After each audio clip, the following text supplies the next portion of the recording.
Send chills up your spine. Witness the horror, witness the terror.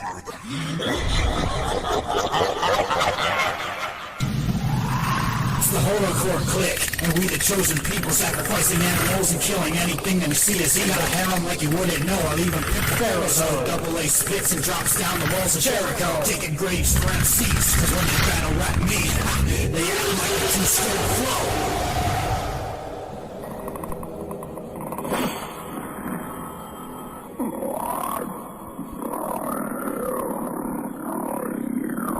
Picture demon pages with 22 gauges. Shit gets outrageous. Eating Gina Davis. Cannibal Split P is my name. Eating old actresses is my game. Devouring fame, it's my blame. This time, it's war. City of the living. Yo, snooze the bitches fill the hall, see some blood up in the wall, squeaky crawl, peeping y'all like a stalker from beyond, find you in a pond, play you like a pawn, first I slice you, then I sacrifice you to the gods, invade your village and rip all your broads. Yo, morbid thoughts, cut your fucking head off and box it, I've lost it, my mind it is schizophrenic rapper like a drunken bitch, giggling and shit, shut up and suck a dick, sing what the deal kid, we up in this clique, we out to make a fortune, from off these people that's sick, we out to kill the rap game with this horrorcore shit, we out to make a motherfucker depressed, this liver's rest, want some soup. Sin to kill, grotesque. From the heartless world of darkness where our fangs are filled with arsenic and we shoot pornographic scenes with a celebrity's carcass. The closest to grotesque, watch you suffer a slow death so we can sleep at night instead of waking up in cold sweat. We're war vets that disconnected your cerebral cortex to send your brain into a different galactic vortex. Hopelessly recording the 4 in the morning ones are pockets in or seeing apparitions. Broken bodies in my gardens falling garbage bins. Call me Albert Fish, which is only one death wish. The Mexican Charles Bronson is putting knives in your wrist. The hands of the ripper sicker than fighting and spit for liquor. I'm throwing up on the table then changing the channel quicker. This beat was made by Rick Villain. My mode is always killing, and my bonus is the stillin'. Gotta keep it reelin', chillin', slangin', krills and dealin'. Bend your fucking mind like I do to break a billin'. The message I'm instilling is my evil is distilling. And there you have it, folks. An army of rappers. So I got in contact with all these motherfuckers off of MySpace. That last one you heard, he found my page, and he's from Pennsylvania, and he like, you know, told everyone about it. Said this dude does some like industrial cyborg murderous, you know, kind of rap, and all these guys liked my shit, and we jumped on it and we cut a whole bunch of songs. I probably did more songs on mixtapes than I even did on my own shit. I pumped out songs. All these guys had mixtapes, and I just fucking they sent me beats. They'd have a verse on and there'd be a blank verse. I'd shred that blank verse, send it back, and there you go, a fucking song. And so we were like, it's like rapping pen pals almost with MySpace, man. We were like, there's someone from California, from the UK, from all over the place, dude from Australia that I would rap with. So, so Double A, the story of Double A is a pretty intense one. This for me, this was like a partially successful musical endeavor because I played a lot of shows. I don't even know how many. There was a point when I was doing like fucking 3 shows a month. I opened up for Cannabis, ABK, a whole bunch of people I don't know that are supposedly popular. So, we, as Deleted Soulz, we hosted a rave. That was interesting. Excuse me. And that's really what happened. So, on the previous episode, we ended off where the hip hop began, we ended it. I wanted to do it all in one episode, my entire musical career, but towards the end there, I'm like, the second portion of Double A is going to be a lot of material. And so the last episode we left off with the beginning, where I was trying to find my voice, find my flow, find out how to, record and all this. And I hung out in Wellsville with Jim and Rick, and we figured all this out. We put out an album, and then I put out a little EP on the side during the same time. And so we had Deleted Souls, the Knowledge album, which was me, Rick, and Jim, three of us. And then basically while doing that, I would just sneak over in the room and I put out a 4-song EP of solo shit called Waiting. The title track on it is called Waiting, and it's a pretty good song. And then after that, I'm just recapping from the last episode. Then after that, I went to Marietta to the shanty and recorded an album called Dead Man Walking. And then so about this time, I've done a little bit of this and that lyrically, and I kind of moved towards a direction of like what I would say like slasher flick rap or horrorcore as we called it. And I kind of moved to this more extreme style. I love slasher flicks, late 70s, early 80s. I love that shit. I always watched those type of movies growing up. Lucio Fulci, Dario Argento, John Carpenter, all these good movie directors, all these just shit movies that are exploitation flicks. I don't know who directed them. They're just weird. I've always been into this stuff, so I kind of I found this dude Cynical, and he would he would rhyme about that stuff, and so I thought that was cool. And me and him did a lot of fucking songs together. I appeared on like a bunch of his mixtapes, and we did so many songs together. We could have formed it into an album, and we never did because we were just doing a whole bunch of other stuff. So then here we are. Me and Skeet Rez, me and Jim, we wanted to do another Deleted Souls album. The two of us. And we upped the ante on this album. It was called Visions of a Dark Army. And we had featured a lot of these types of rappers that I was playing in the intro and that I've been talking about. And so we kind of started to have like a clique going on, like a scene, man. And that to me was fun. It was just amazing sending these recordings back and forth, doing shit with Grimy J, with Nero, with Cynical, all these Monster, Split P, all these characters, man. And Natus Live, and then Nightbreed made my favorite beats. We had our people that made us beats and stuff, and Nightbreed was the best. I really enjoyed Nightbreed, and there's a song I did. It's one of my, if I had hits, like I didn't have like a lot of fans or anything. I just other rappers liked me.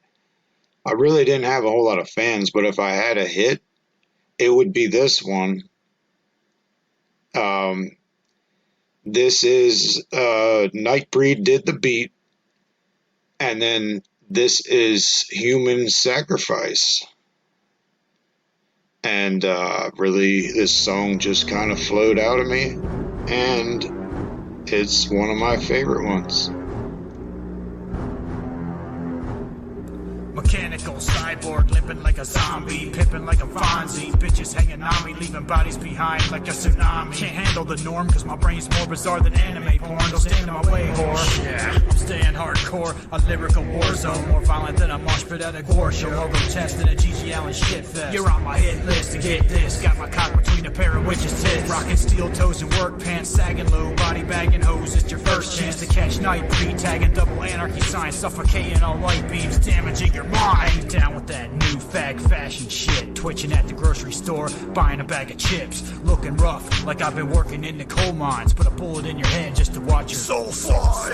Enter the circle, your fate's not merciful. Radio bandits, leaving ghost blood on a canvas. Slashing, cutting dice and slaying, killing fans and shit. Enter the circle, your fate's not merciful. Radio bandits, leaving ghost blood on a canvas. Slashing, cutting dice and slaying, killing fans and shit. Stab your ball joint with a ballpoint, killing all joy like a lost boy, chugging a tall boy. Never been blessed with visions of hope, but if I wanted to quit on myself, I'd be sniffing some coke. Your bitch is a joke, my fits at your dome. Broken bones, provoking broken homes, choking throats, pack bodies in foam, emotionless tone. I ain't no hoe, sipping coke and SoCo, repping my voice and testosterone. So stare you down with hostile eyes, leave your bitch as fossilized, watching somebody dies, my colossal prize. What about a shank and slash you twice, cause you're my human sacrifice. I drink blood in the moonlight, I'ma soon fight anyone that never gave me a chance, that made me a man. I'ma bury your corpse beneath the Arabian sand. Living dead girl, please save me a dance. Enter the circle, your fate's not merciful. Radio bandits, leaving ghost blood on a canvas. Slashing, cutting dice and slaying, killing fans and shit. Enter the circle, your fate's not merciful. Radio bandits, leaving ghost blood on a canvas. Slashing, cutting dice and slaying, killing fans and shit.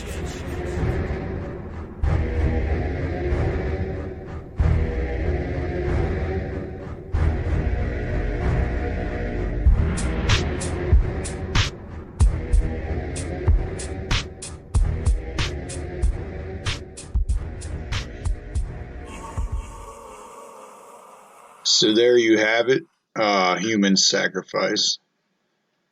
Pretty good song. One of my first songs here moving forward. So at this point in time, me and Skeet Rez, we decided to make this Visions of a Dark Army Deleted Soulz album. It was, in my opinion, the best Deleted Soulz album. And we had a lot of fun making it hitting the studio, which is a USB mic in my room. You know, like I said on the last episode, no money involved in any of this music. Except maybe the fucking $80 I spent on the USB mic. I used Audacity, which is free. I'm using Audacity right now to do this.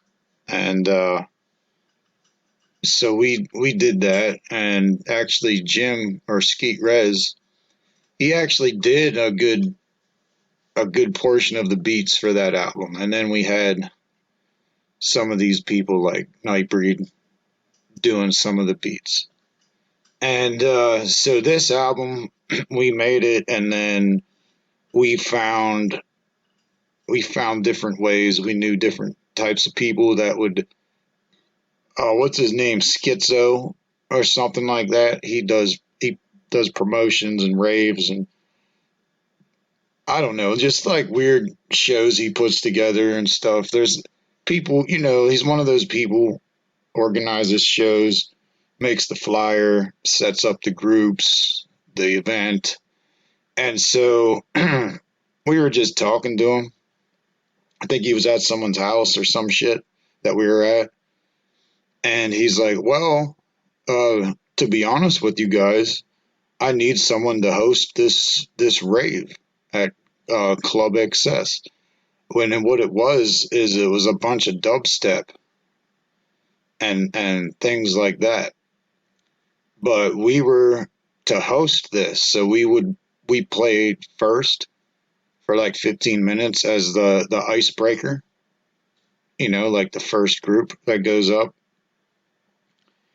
And we did pretty good. There was a lot of people there. We had a lot of our people there cheering for us, and it was like a legitimate show.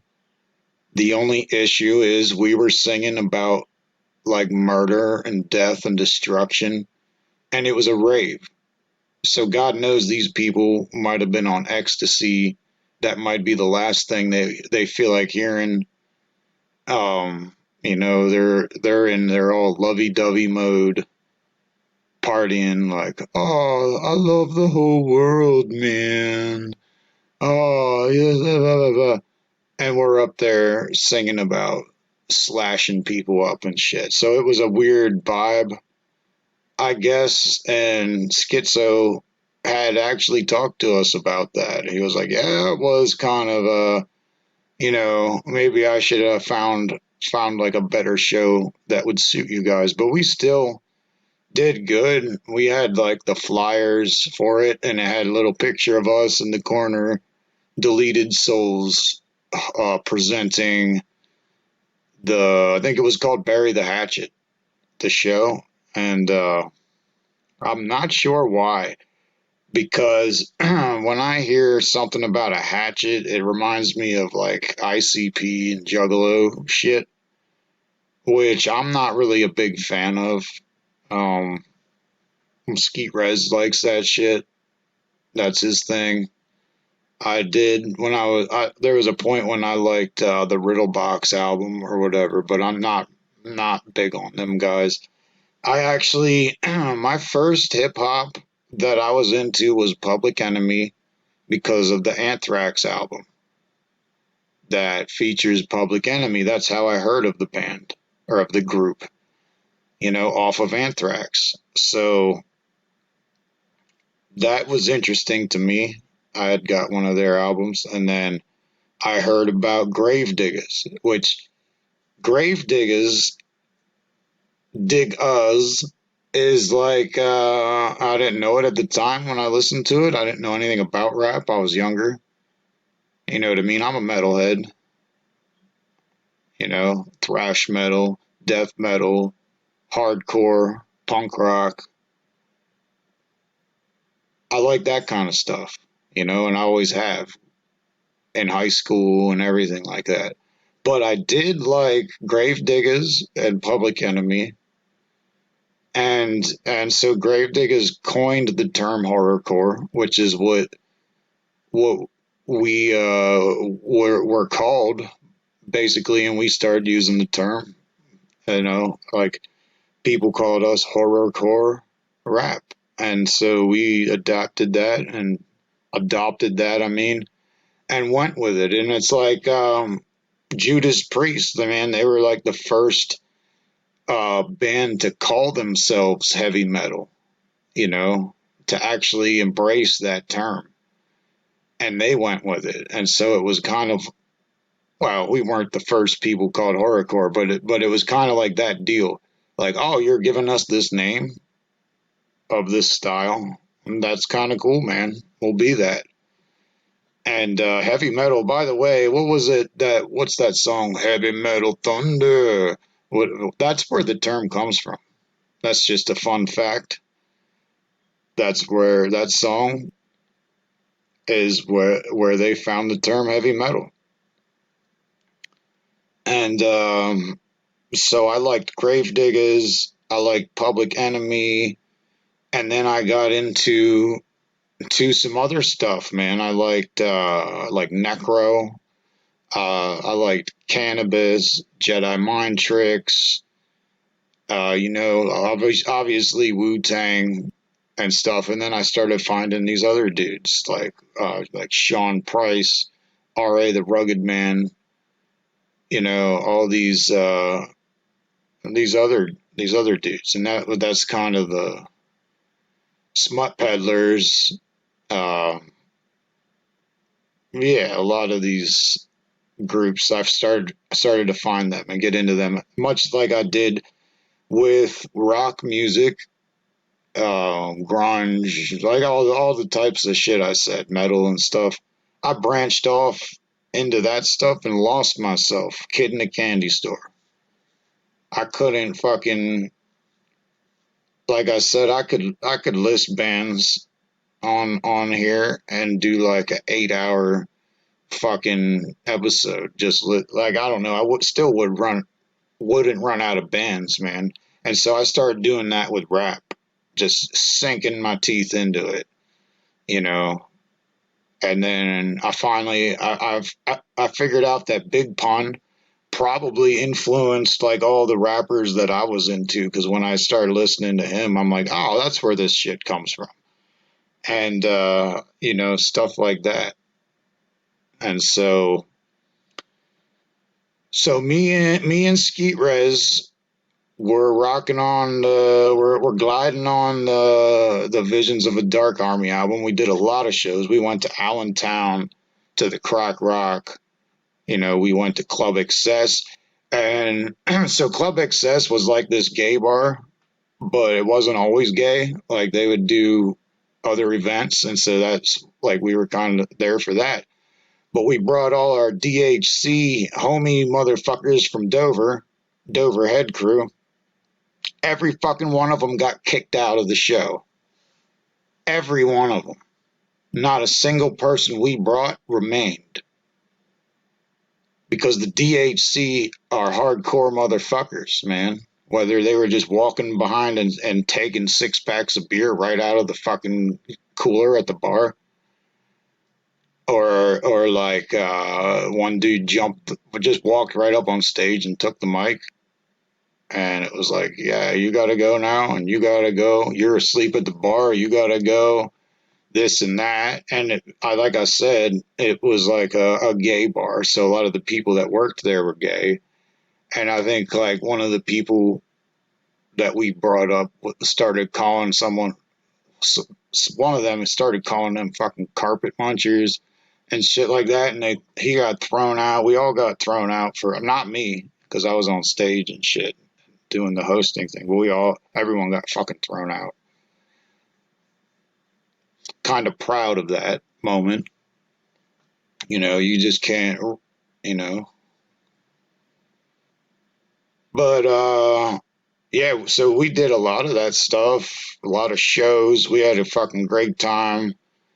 And it just got towards a point where we kind of started going off and doing different things, and I wanted to do some solo shit.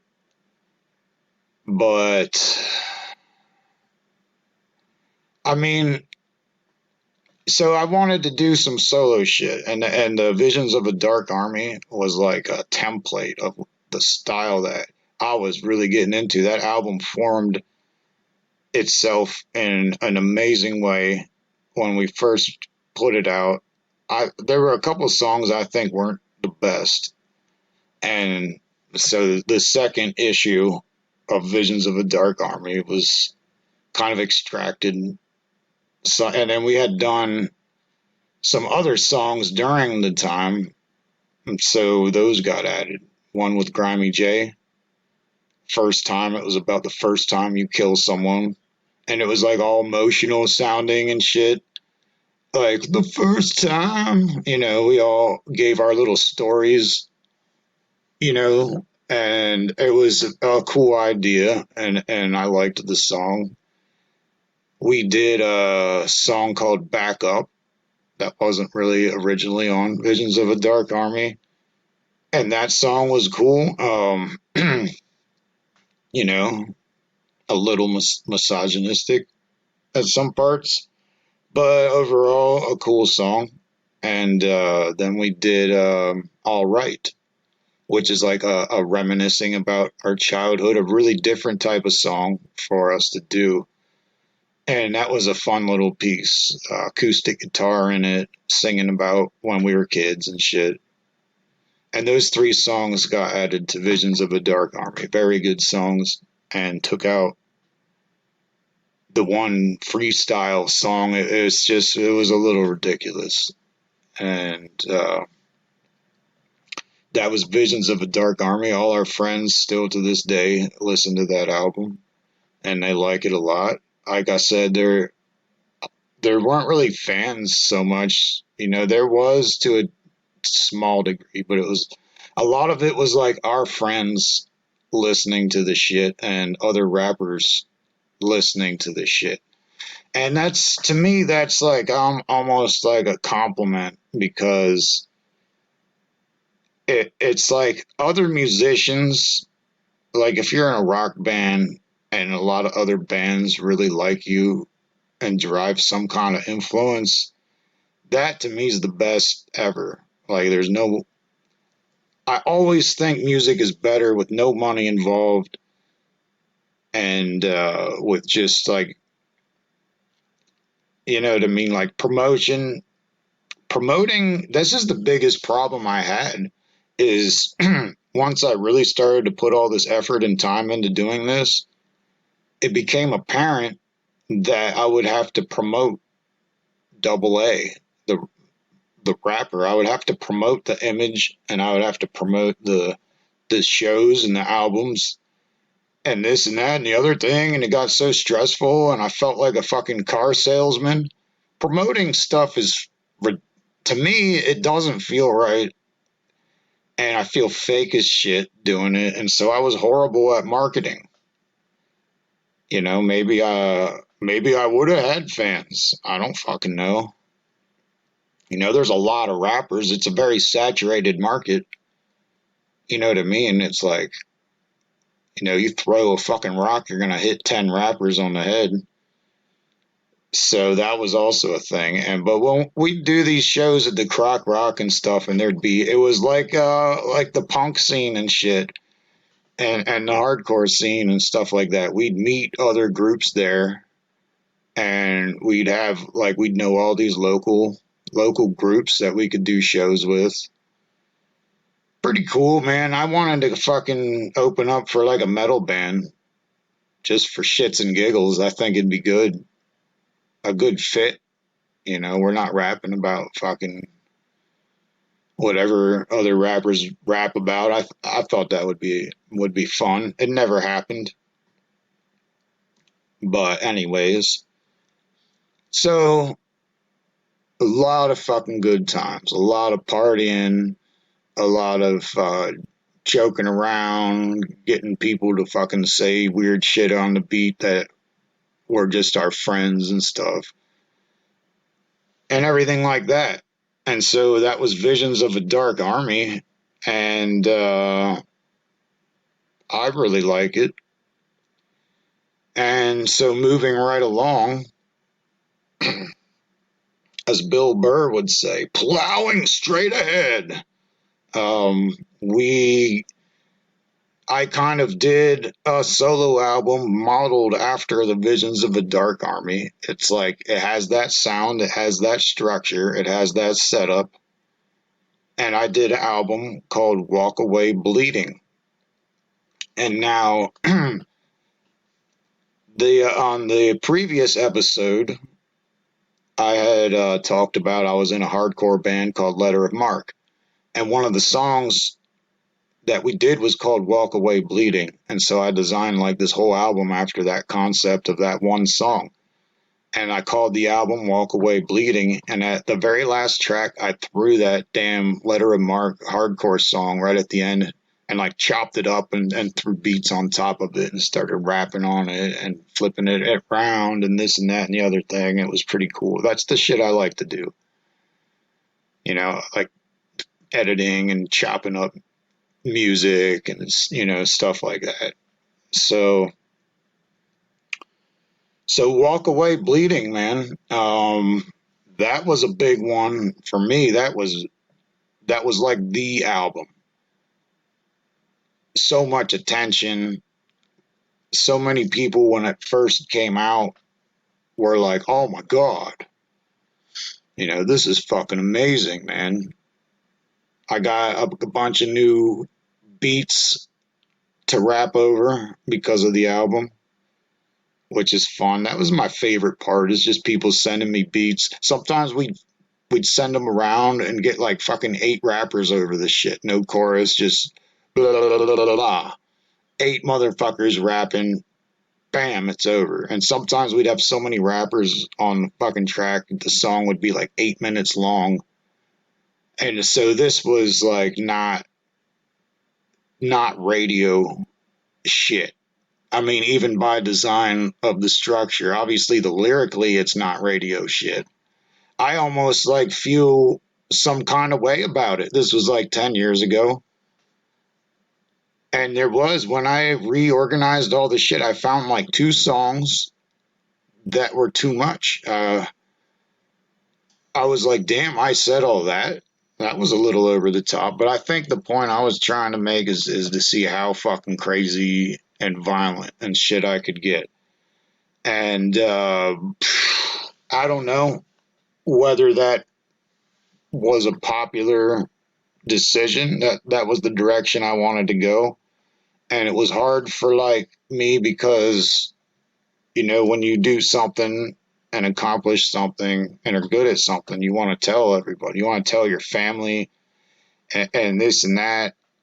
And it's like I'm singing about doing drugs and murder and fucking bitches. And it's just, it was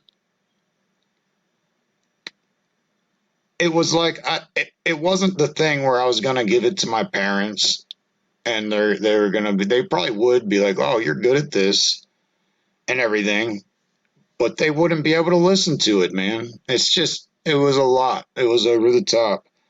And if I was to do it again, fuck that. If I'm going to do more of it sometime, I might tone that down. I'm older now anyways. But I would like it to be a little more classy, a little well-rounded. But this shit I did back then was fucking insane. And it is what it is. And it fucking kicked ass. And so, that's really the story here. And I'm going to play a track off of Walk Away Bleeding.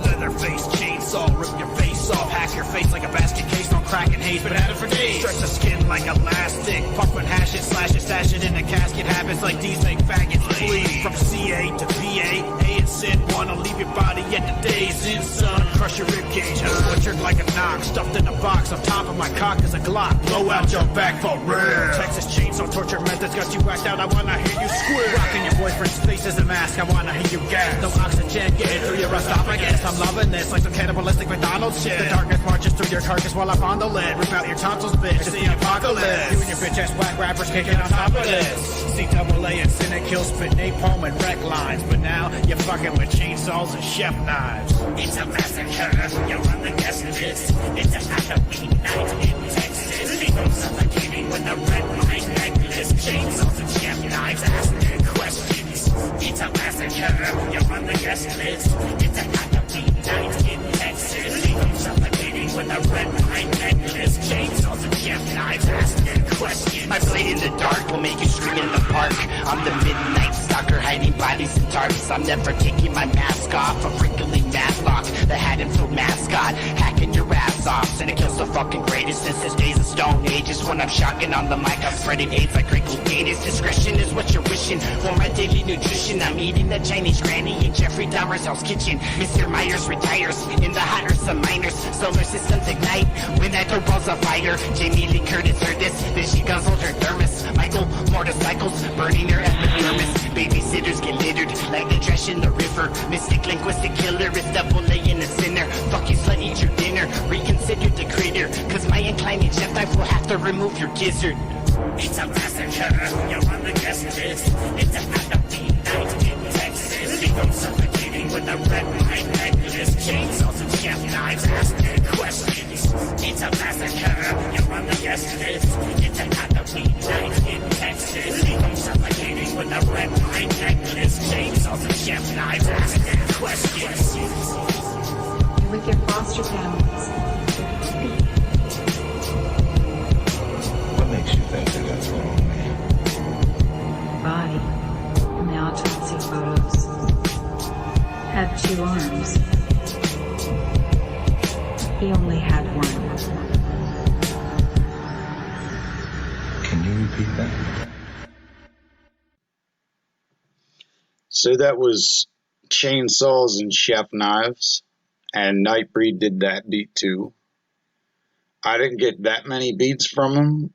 The rumor was that he died, and I really don't know if that's true or not. That's what they were basically saying.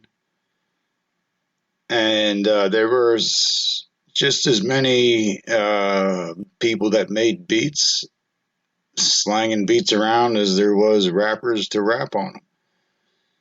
So that was cool. But this was Chainsaws and Chef Knives, and this was Double A featuring Cynikill. And the concept of the song, basically I was Leatherface and he was Michael Myers. And we took those characters on, those roles, and went at it. And so we called it Chainsaws and Chef Knives, man. And that was a really good track. One of the better ones I did with Cynikill.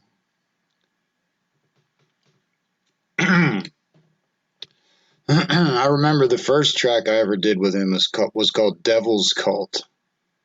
And I did not understand this concept. He email or MySpace mailed or whatever the fuck this beat to me. And it was just blank beat. And he told me to do the verse and then to do the chorus. Kind of the setup of the song I just played.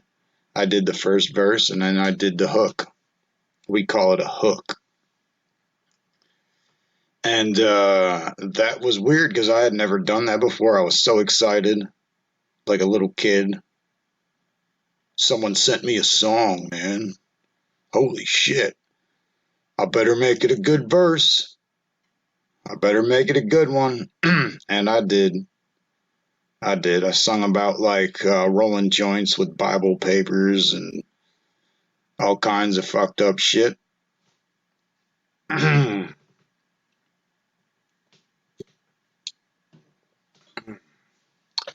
so there was Split P, which was actually Cynakill's dad.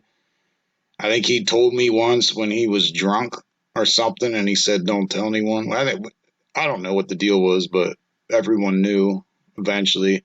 And then they had a group together called Skin Poppers. I think he was just trying to keep some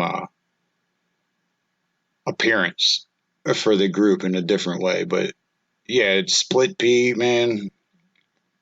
He passed. So rest in peace, Split P.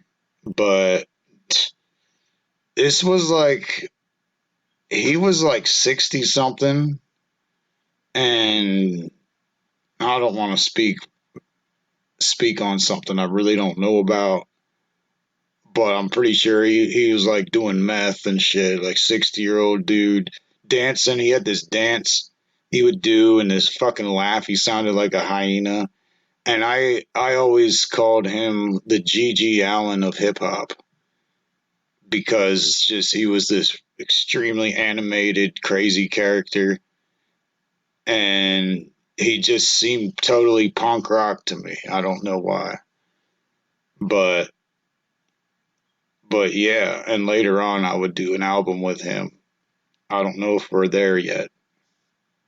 I'm trying to do this chronologically, and it's almost like I should have wrote the shit down because my brain don't work that way. I'm trying to fit everything into my head and figure out what to talk about next. So I put out Walk Away Bleeding, And then I did like a whole army of fucking songs that I never organized. And I just had songs everywhere on different albums, different mixtapes, just sitting in folders, never put it together. Probably the worst. Like all I wanted to do was spit out the verse. All I wanted to do was rhyme, and then when it came to the all the other things, I didn't really care. Like I said, for the music, man, it's for the music. So so when it came to like getting the name out there and trying to like fucking promote shit, I just basically didn't do that. You know, I had a girlfriend at the time. I had other stuff going on, lots of me and her and some of my other friends and their girlfriends. We would all get together and have parties and shit. And I was doing a lot of stuff in my personal life that was pretty wild too. So it was like it wasn't the main focus of my life. Wasn't like, oh, I'm gonna get the name out there, double A, man. And it's like I know what it's like when you're that guy and like some rapper hits you up on the internet and tells you to check out their shit. It's like you feel like, okay, buddy, you know, how about not messaging me again? Because I don't give a fuck about your stupid little raps. And I know that's how people feel when you try to promote the shit. And so there's people that are good at promoting shit and they know how to do it and they know how to not come across that way. Like I said, I felt like a car salesman. Do you want to hear my CD? It's called Walk Away Bleeding. And then it's like, who? So I guess when you do this type of thing, you need to have a specific audience in mind. Like you need to go where you're wanted. And that kind of stuff was just too time consuming for me. Putting together events and doing all that. I just tagged along when other people had events and maybe they needed an extra artist or something like that to perform. And I'd go up there and destroy shit. You know, I was a little wild on the stage. I had to kind of keep it together though. I had a lot of lyrics to remember, and when I did shows, like some rappers will have like little helpers mixed in with their beats, maybe even ad libs, you know, and it's like you're performing live, man. You're not practicing at home in front of the mic to record and shit. Stop and start, and I did a lot of stop start style. I don't know what the fuck they call that, but with my raps, I did a lot of that. I try to keep the energy up because if you don't stop and start, you're basically, I don't know if you know what I'm talking about, but you can rap the whole verse in one take and then stop recording, but you're gonna sound like you're trying to catch your breath. You might not hit the what is that called when you flow with the beat and your voice hits the rhyme right on the pop and shit. Like there's a word for that, but that's hard to do when you're just trying to do. So I never did that. I would do like a couple stanzas, a couple rhymes, and then I'd stop it and then I'd start back up and hit it with more energy. That's how I recorded. I don't remember what the fuck I was going to talk about. So there's this guy, Pig Sticker the G was his alias. And that was a wild guy. I mean, he first noticed me. I had a verse Oh, let me think of how it went. Something like, you better back off, ho. Don't even try to start shit. I need more smack and blow to operate than a Nintendo cartridge. It was something like that, and he thought that was fucking hilarious. And so he wanted to do a track, and we did a track together, and then we did another one, and then we did like 5 of them and shit. Like I said, I was rapping constantly. I was a rapping machine, and half the songs I did, I don't even have in my possession. But so we did a couple songs like that, and we had some fun, and he lived nearby, so we hung out here and there. And because of the hanging out here and there, I got to find out how fucking crazy this guy is. It was a good kind of crazy. It wasn't like, he wasn't licking stamps or something fucking dumb. But I remember we were at the West York Inn, and we're meeting up to talk about doing a show as a pair. And so this is another group that I had. I had deleted Soulz. I had this straight up solo shit, double A. Me and Cynikill were gonna try to collect all those songs and put it out and call it Devil's Cult. That actually just never happened. I think because he was fucking busy. Like, he was crunching out albums every couple months. The guy was insane. And he had his hands in everything. He knew every fucking rapper that existed. Cynikill was like the center point of this whole organization, of this whole group of people. Like, we had a clique, man. And so Pig Sticker the G, we decided to start, because we did some shows. He knew a promoter that did shit for the Croc Rock in Allentown. And so he got me in on a bunch of shows. And like the first one, I was his hype man. Just because he was like, he got a lot of shows that he could do. And he's just hit me up last minute. He had an album called G is for God. And he sent me that album, and he's like, do you want to be my hype man on this album? I'm going to do a show. And I'm like, well, when are you doing this? He's like, tomorrow.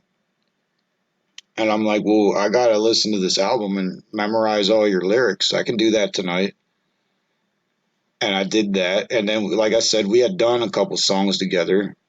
So I think like 2 of the songs I did a verse, because I was, but it was mostly his material, his solo material. G is for God by Pig Sticker the G. And that was interesting. We were up on stage. We were pretty intimidating. This guy was fucking more crazy than me. I mean, on stage, as a individual as well, but as a performer, man, he was fucking nuts. He would like get into fights with people before going on, so they didn't realize who he was. And then this asshole gets on stage, and they're like, "Oh, fuck that guy, man. I was going to ask them to throw him out." Shit like that. Me and him would get so drunk before we'd go on stage. And it was very entertaining. There was at one point where he moved into a farm and had goats and stuff like that. Like super, like not what you would think your average rapper would do. And then when we'd go to the bar, he would just, I guess you had to be there type of deal, because I don't know how to explain it. But this guy was a little bit out there, and he had a son, a little son. I don't know how old the kid was, maybe 8. I don't know, but the kid had a rap name, Razor Blaze. So the kid had a rapper name, and this kid loved like horrorcore rap. Is like 8 years old, and he actually did we did a show that he was on stage with us. It was like he was in the fucking show. He was like, you know, rap groups have like those people that don't do shit and they're just on stage for some reason walking around. He was that. And it was a little weird for me. You know, I'm like, that's not my kid. So I guess it's all cool. If that's cool in his family and shit that they have this kid. But then we did a song as Organ Extractions. That was our group name, Organ Extractions. And but we did a song, man, and Razor Blaze is in the very beginning of the song, and he says something like, I don't know, but at the end of it, he's like, motherfuckers. It's like a fucking 8-year-old kid saying motherfucker on the beginning of the song. And so when that takes place, you know you got some fucking hardcore, violent motherfuckers recording some music, and you start to wonder how real that these motherfuckers are. Because we didn't get along with a lot of the local rappers. We thought they were fucking pussies. And, you know, maybe just, not saying it was a good attitude to have, but we had that kind of attitude. Belligerent, you know. Well, Organ Extractions, man, we had bought all these, like at a Halloween store, we bought all these fucking organs they had there, like rubber organs. They almost felt like a doggy toy or something when you squeeze them. And when we were on stage, and we just threw those at everybody. We just threw organs on them, and that was cool. And he would say some craziness in between songs, and we did that, man. And like my girlfriend didn't like the guy, and you know she, you know, like I got a bad vibe from the guy, but I enjoyed the craziness. Like in my life, there's a lot of people that I enjoy chilling with that are like that most people are like trying to,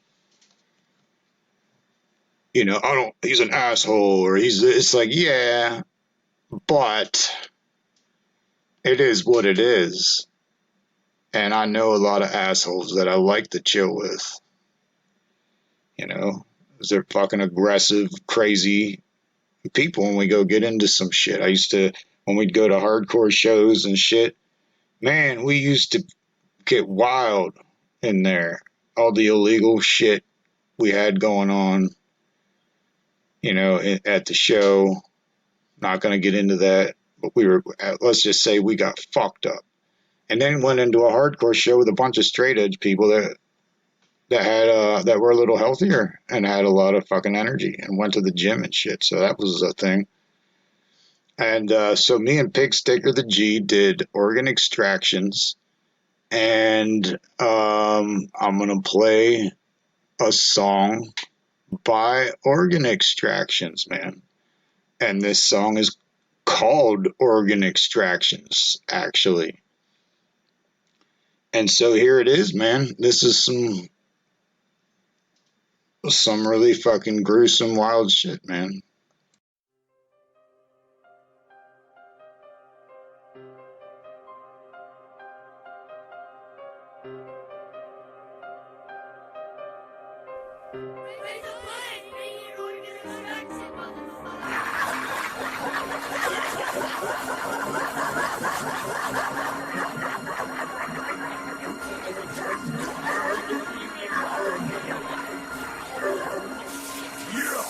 This your latest horror attraction. These organ extractions, this morbid reaction. A 44 make your backspin. I've had it, I'm ravenous, rabid, avidly active and slashing casualties, randomly stacking, snapping between taking, cracking. Plastic imagines you cannot fathom my actions. I'm blasted, righteous with vice prints and ice picks, also nice with battle axe.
keeps on earning y'all while double A straight murders y'all.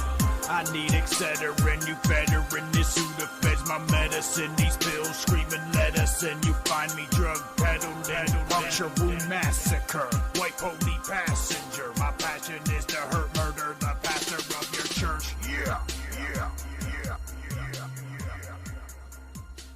So there you have it, man. Organ Extractions. Double A, Pig Sticker, the G. So at this point, I've got, I was on Deleted Souls, The Knowledge. I did Waiting, EP. I did Dead Man Walking. And then I did Deleted Souls, Visions of a Dark Army. And then I did solo album Walk Away Bleeding. So then I did Organ Extractions. You know, and that was like the most violent one. It was like almost like you know, it's almost like Cannibal Holocaust, that movie. It was just like fucked up for the sake of being fucked up, basically. And it was a lot of like eating organs and shit. That's why I say that movie, like cannibalism and shit. And that was that group, man.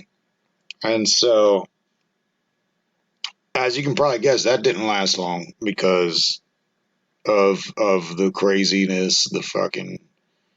That guy was a little bit out there, man. He was like one of those dudes. He wouldn't wait after he gets his beer. He'd be chugging it in the car on the way home. Doesn't care what the fuck's going on. You know, does what he wants. I remember when we'd go to the shows, he'd open his trunk and just start drinking beers in the parking lot, walking around. Security guard's right there. He's drinking a beer. I'm like, dude, you're just fucking making this day difficult, man. Like, but there's those type of people. They just do what they do. And, you know, fuck it if someone catches them or whatever. Just fucking do it right out in the open.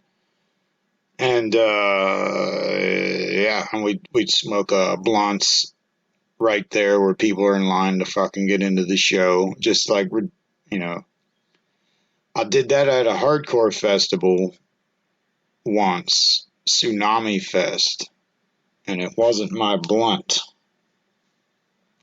but it went around a circle of people. Fucking Zach in the middle of there somewhere. Maybe Doug. I don't know. Yeah, I think so. Anyway, like they're passing this thing around. One of the guys that works there walks up. It got passed to me, and then they all just scattered like roaches. And I'm sitting there puffing a blunt right where they're walking in to the show. And the guy's like, he just looks at me and he's like, dude, come on, not here, man. Just not here, man. Just take a walk.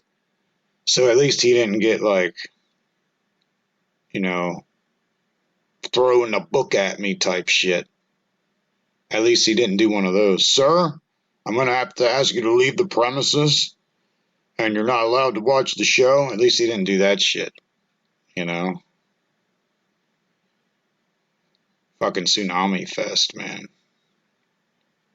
So we got Pig Sticker, we got Organ Extractions. And then so what's next, man? What did I do next? It's a lot of fucking shit I did. I think it was it wasn't solo, it was another group. So Split P, Cynakill's dad, the G.G. Allen of hip hop. I started doing some songs with him, and we put out an album. My alias is Double A, and his is Split P. So we called the group AVP. You know, like Alien versus Predator. And that was kind of the theme. The album cover had like a battery, like in like sitting in like a bowl of split pea soup. Weird. It was a weird album cover. It looked like it would be like the cover for like a Weezer album or some shit, REM or something like that. It looked like one of those style covers. And so we did that, me and Split Pea, and that was pretty cool.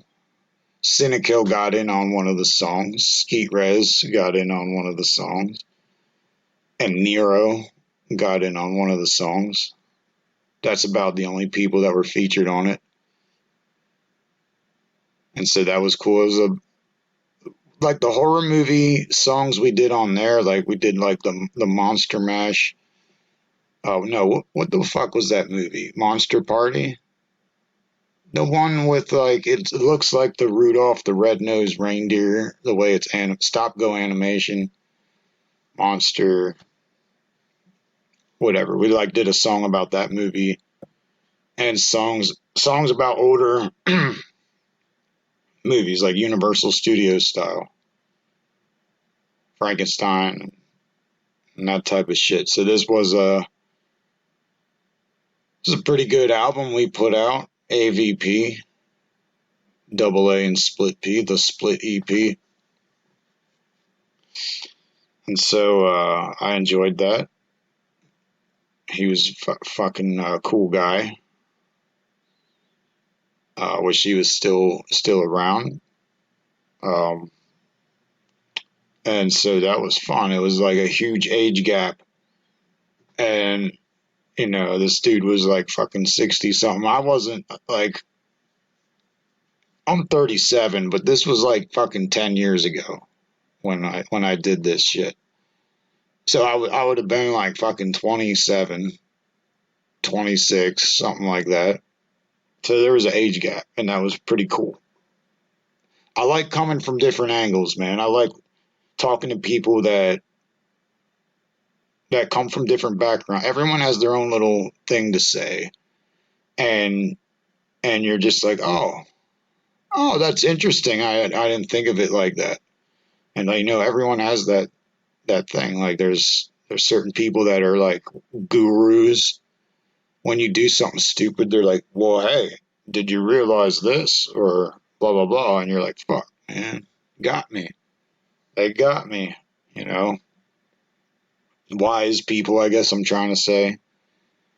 And then there's people, just all different personalities, man. And it's like,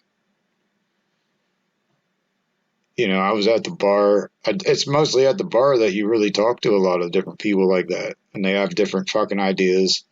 And in a setting like that, people are more accepting of other ideas and stuff like that. I enjoy it. I like the bar. You got like the old people talking about their jobs. You know, I install vinyl siding, and it's like, oh, all right, well, how do you do that? How does it work? You know, and they'll tell you. You know what I mean? And then there'll be like some girl next to you playing shitty ass music, and you're like, well, what is this? And she'll tell you what the fucking groups are. Or whatever, and then talk about something else, hopefully.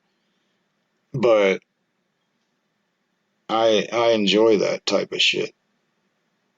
So we did AVP. So I kind of branched off into some groups. I did Organ Extractions. I did AVP. And then I did Nightstalkers. Nightstalker was with Monsta. Monsta is like an Australian guy and real cool guy. He's from Australia and got some fucking killer rhymes, man. That guy's pretty fucking talented at hip hop.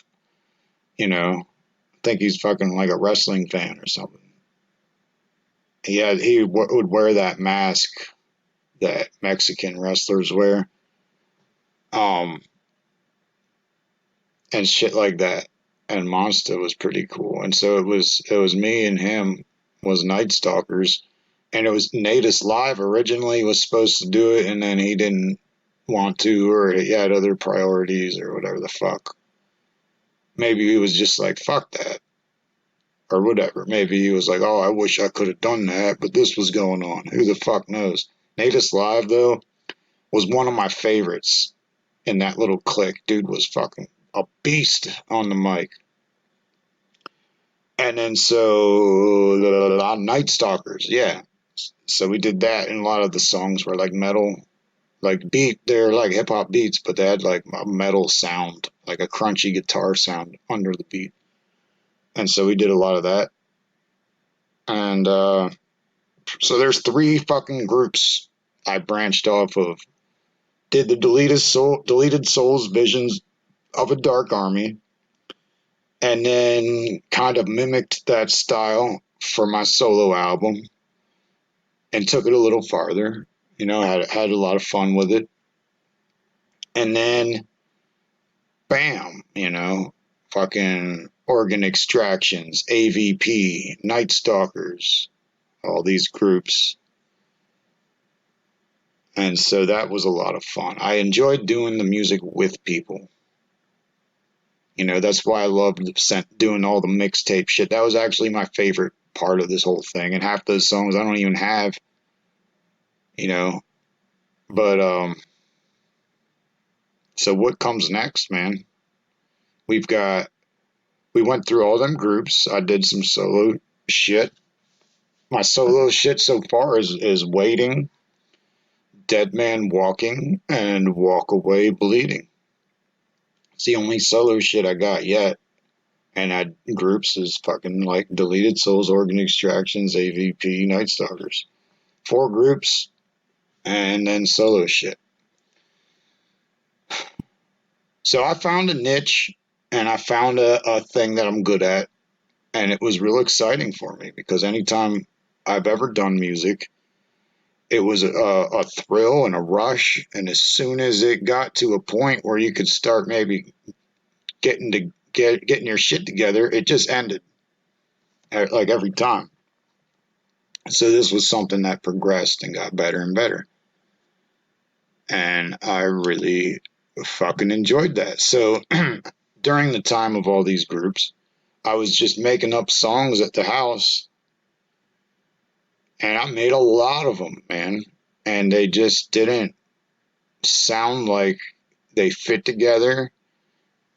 And they didn't seem like they belonged anywhere. Like there'd be a group of songs I'd do, like 3 or 4. And they had this particular sound quality, like recording wise. And then I'd hold off. And then later I'd pump out a couple more songs, and they had a certain quality to them. So when you take all the songs, you know what I mean, and try to put them together, some are going to be like a little quieter, and some going to have like a little different effect on the vocals, because I wasn't being careful and shit. Like later I developed a recipe like for the special effects and shit, so it'd always be the same. And I wasn't doing that at this time. I was just like bullshitting, and all my songs were like rough drafts, kind of like when you're trying to draw, and you're like, no, that sucks, and you just crumple up the paper and throw it out. That was kind of doing that. And so I just took all these fucking songs, and I didn't know what to do with them, and I made an album called Fake Gods, and that was like a B-sides thing. But I wouldn't say that like this is B-sides, because it's almost like you're kicking yourself in the face. It's almost like this isn't as good. No, I acted like it was fucking just the same shit. It was good. It was good, by the way. But I treated it like a straight up new album, and it was pretty badass. I didn't think it flowed as good as it should, quality-wise, but that's something that probably I hear more than other people. And people liked that one. The song Fake Gods was about the criticism. I had gotten criticism from a couple other rappers, and it wasn't very clear. It wasn't very clearly defined. And it was basically the gist of it, what I was getting, and it's constructive criticism actually, but it wasn't presented in that kind of manner. But it was basically the slow down a little bit and get more on beat, snap with that snare, man, because I was kind of doing a little bit of speed. I was trying to get my speed down more, and in doing so, I wasn't keeping up with the beat. And you've heard this before in some rappers. They're like trying too hard. That's what it is. And they're not.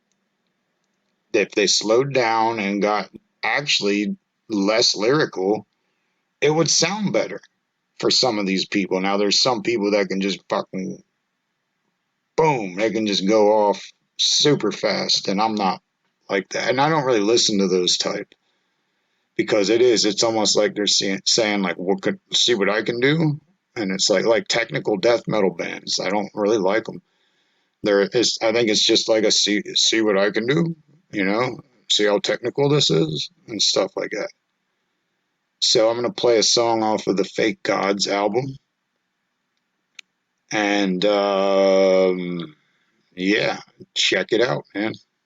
So, it has officially been decided, double A on some I don't give a flying fuck shit, so go fossilize yourself, you stupid ass cunt, vagina, low butter pant, wearing too many head having motherfucking butternut bread. I'm an evil apocalypse. I'll have you bleed through your esophagus. Incompetent obnoxiousness, you're just a coward talking shit, get off of it. I don't need your acknowledgement. My true spirit gleams in my accomplishments. I heard a lot of different lies from a lot of rappers. My natural flow is like a natural disaster, floating backwards while I'm sticking my veins, sacrificing animals cause I'm vicious on stage, splitting your brain.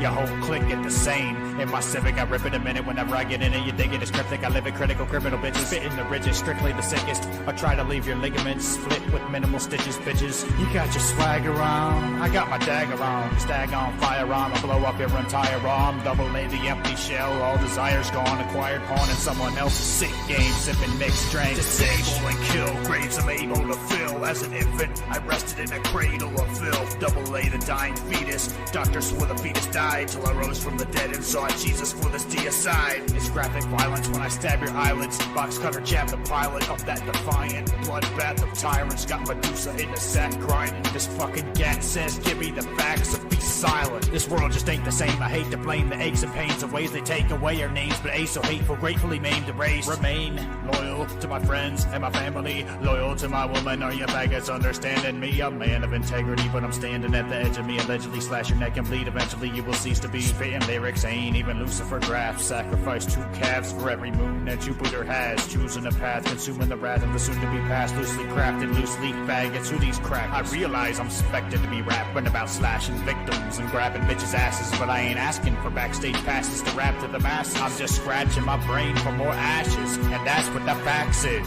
Crazy, attacking a fat kid, dry humping a giraffe shit. Yeah, that shit.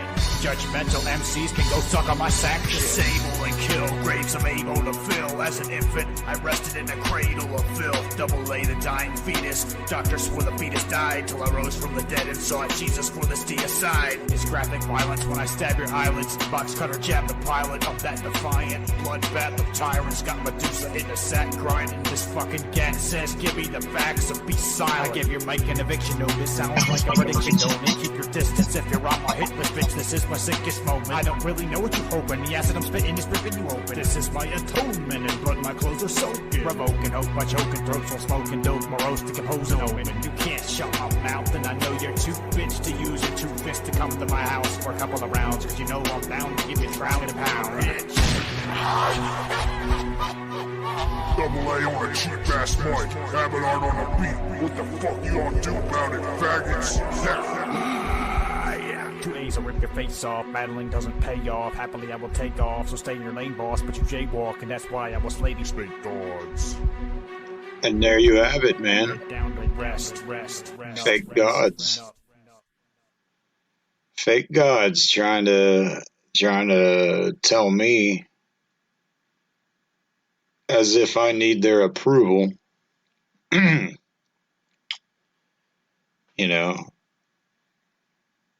as if I need their approval to feel good about my music, you know. And these people, excuse me, these people that were criticizing my music, they were more so criticizing me because I've done shows with them.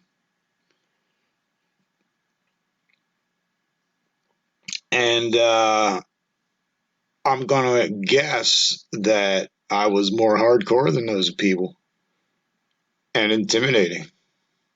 So they wanted to do their little crying and say how they're better. They were more popular. They actually had followings. These people, they had fans and shit. So that's something there. But you should have seen the fans, though. You know, fucking losers, man. I know I'm sounding real negative right now, but there were those fucking, I don't know how to put it. The one dude, his lyrics were real accessible, if you know what I mean by that. Really accessible. Not, you know, almost like, for me, that'd be censored. But what I mean by that is he used terminology and stuff that's simple for people, your average person, to get. You know, I'm dropping fucking, like in that last song, I'm name dropping death metal bands and shit. You know, like, I'm not accessible, really, when I did this music. Double A was not like super accessible, you know, but I did what I did, and I did a good job, and it kicked ass.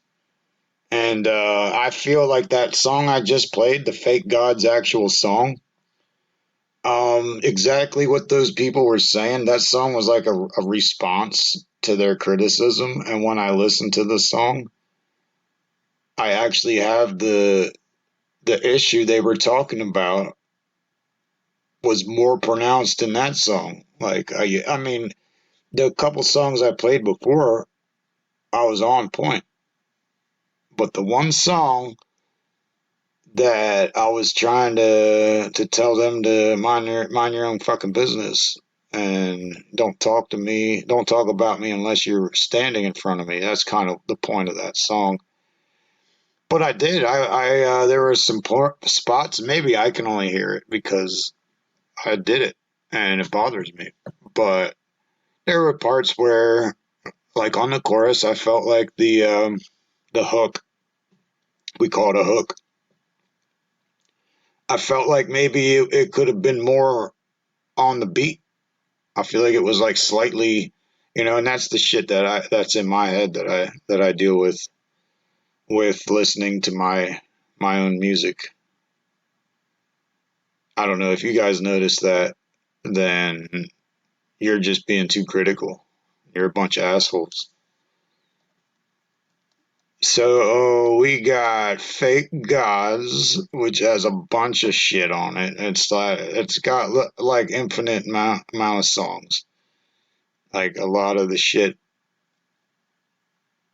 that just never made it to an album and never found a home. And I basically scrounged it all up. Is scrounge the right word? I organized it all and found it because I just had songs in all different folders and shit all over the computer, and I didn't have them organized, and I didn't know how many there were. Once I started collecting them together, I'm like, dude, this fucking album's got like 24 songs, and it wasn't even planned to have an album. I was just trying to clean up all the fucking junk songs on my computer and kind of throwing them in a folder. And there was like a good 4 or 5 of those songs that I was trying to make into an album. I wasn't satisfied with the quality of the recording. You know, like the song I just played, the Fake God song, I wasn't too excited about the sound quality or there is a word for it. my one buddy used it for when you're rapping and you're on the beat and you're in the rhythm and the flow. Anyway, so that song kicked ass. Fake Gods fucking kicks ass. A badass song with a fucking badass attitude to it. And it's basically just like saying, I don't need to do things a certain way because you say so. I'm doing my shit. I'm doing my shit. I don't want your fucking fans.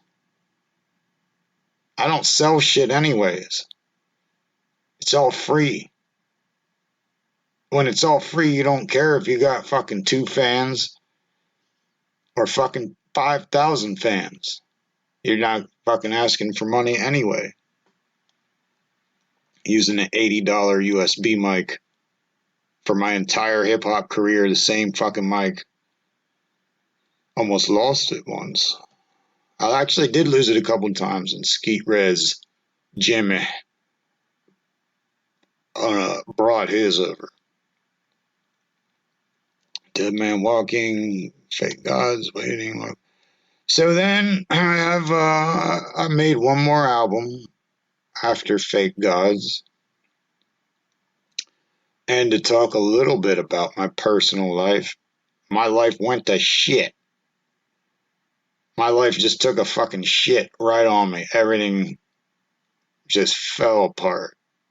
Broke up with my girl.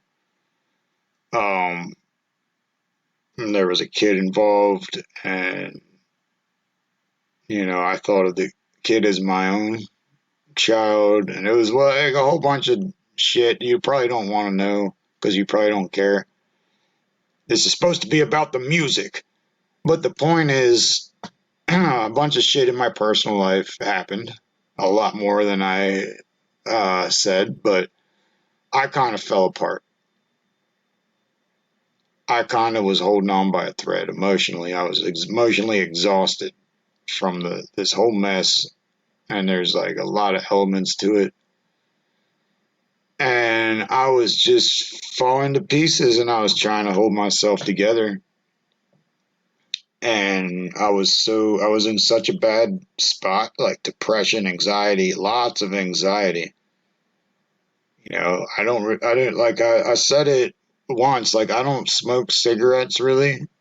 Like, they're not, I don't get addicted to them like I see other people get addicted to them. I'll do a cigarette here and there if I'm at a party.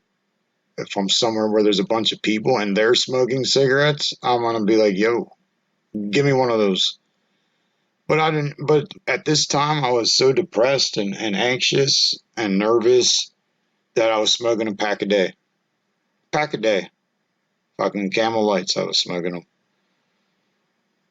And it was just a horrible time, but sometimes the really horrible times in your life, eventually you see them as like the best times, because it's like, oh, I learned that shit, or, oh, I'm not afraid anymore because I went through something traumatic and I learned how to deal with it and how to view it and how to recover. And I learned that when stuff like this happens in the future, I don't have to be afraid, and I don't have to go through all the shit that I went through the last time.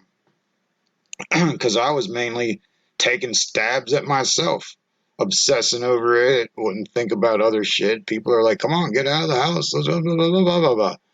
And I just kept thinking and thinking and thinking about this shit. And it was like, it took me a long time to recover. And so I was buying weed off this dude at work. And his shit was so good that I could barely wake up the next day to get to work. His shit gave me those weed hangovers. If you know, guys even know what I'm talking about, when you wake up the next day and you're just not really there. You're like, ugh. And usually it happens to you when you're younger or when you don't smoke very often. But this guy's shit. Anyway, so I was late for work a couple times is my point. But this guy from work, man, he had a studio in his basement. And he didn't live very far away, and he actually recorded a lot of rappers, local rappers and shit, and produced their shit. And he charged money. Oh my God. I've been saying this whole time, no money exchanged. And I was paying him $20 a song. Well, damn, I feel some kind of way now for saying all that. But I only did 4 songs. So there you go. But I did 4 songs where he was up at his crib because I was so depressed. It was supposed to be a full-length album. I had the ideas. I had the beats. I had like half of them anyway, the beats. And I had an idea of what I wanted to do. This was more well-rounded. It was less just talk. It was less like drugs and weapons and murder and sex and all kinds of fucking just like filth, shit like that. And it was more, had feeling to it, obviously, because I was upset, man, at the time. And so I actually had some feeling to it, and it was fucking good, man, like the best shit I ever did. And then I just stopped. And, so that's how that was. And I wrote, like, the best song I think I ever did was on that album. And the song is actually about wanting to kill myself. And so that's weird. But it's like this, when I listen to it, I feel more pleasant than than the other songs when I listen to them because it's just so well made. And the funny thing is, though, right after I made that song, I started to feel better. It's like sometimes you just need to get things on paper or whatever you do and get it out of your head, man. And so because I was all depressed, my stomach had this burning feeling to it. Like it was in a knot all the time, smoking those fucking Camel cigarettes, coughing up green shit. Stomach's in a knot from anxiety and depression and that burning feeling. So I called this album The Burning. And that's why I called it that. Only had 4 songs. Well, I threw a 5th song on there that Cynical had sent me. And it had similar quality and it fit into the album nice. So there was a 5th track that I threw in there. And then the track Nightmares is the one I'm talking about, that I really thought was like my best song. And later on, I would get with a group called Wicked Seed, and we would redo that song with instruments. And so that was kind of cool.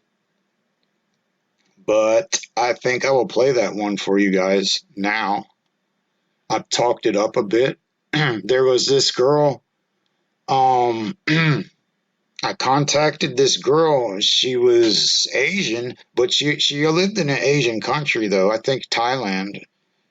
Yeah, she lived in Thailand, and she was on MySpace. MySpace was awesome. Facebook's fucking retarded. Fuck Facebook. MySpace was awesome. And so this girl was like fucking Thailand, and she was a vocalist. And she sang like a bird, man. I really liked her vocals. And she did like softer songs. I don't know how to describe them. Soft is a bad adjective to use for music because it just basically means you're a metalhead and you don't know how to describe other types of music. But she did some like folky shit, like a hipster would listen to, and I don't mean that in a derogatory way. Like it was that type of shit. And then I sent her this track, this brutal track, and she murdered that hook, man. So she did the hook for this, and it was really good. It was really nice being in contact with her. And I was advised Monster, the fucking dude we wrote songs about, working in factories, blue collar songs. He kind of advised me to check her out because I was looking for a female vocalist to do the hook. So I'd have one of those rap songs, the rap songs where there's a chick that sings the chorus. That's when you know you're a real rapper. And I wanted one of those. And so I did. I did one because I do what I want.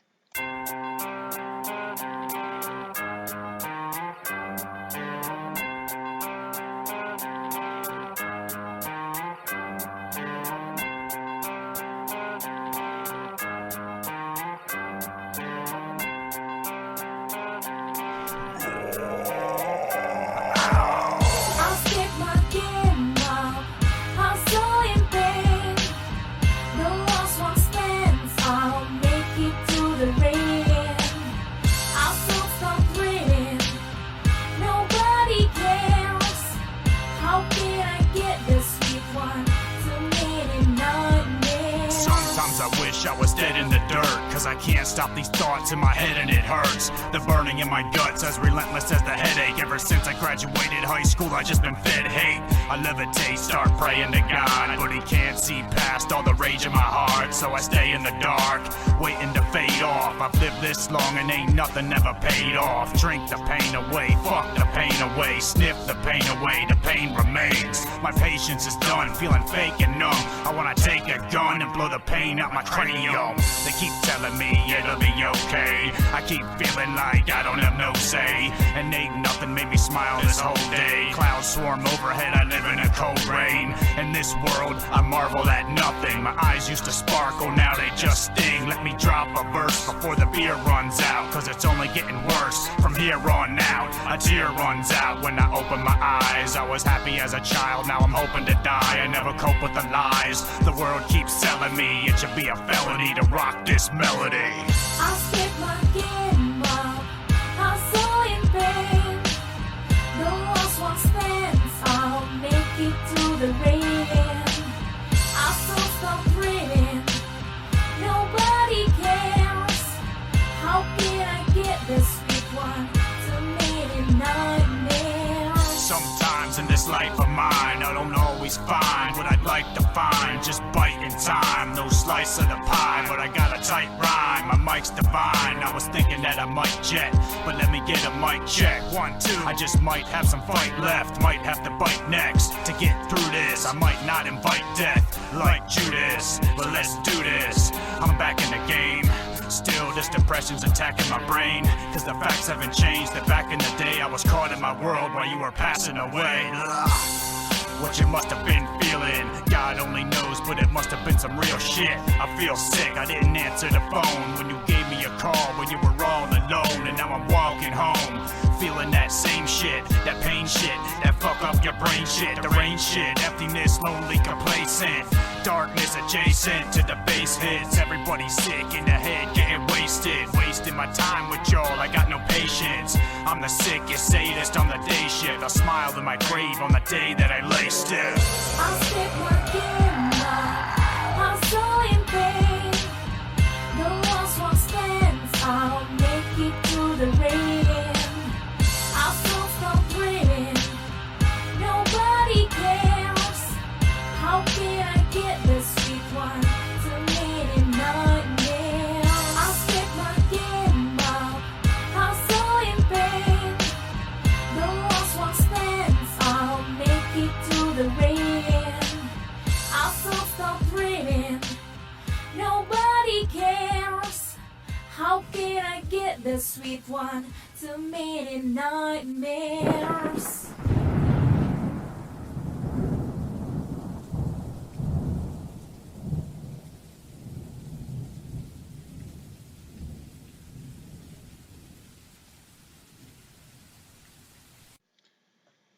So there you have it.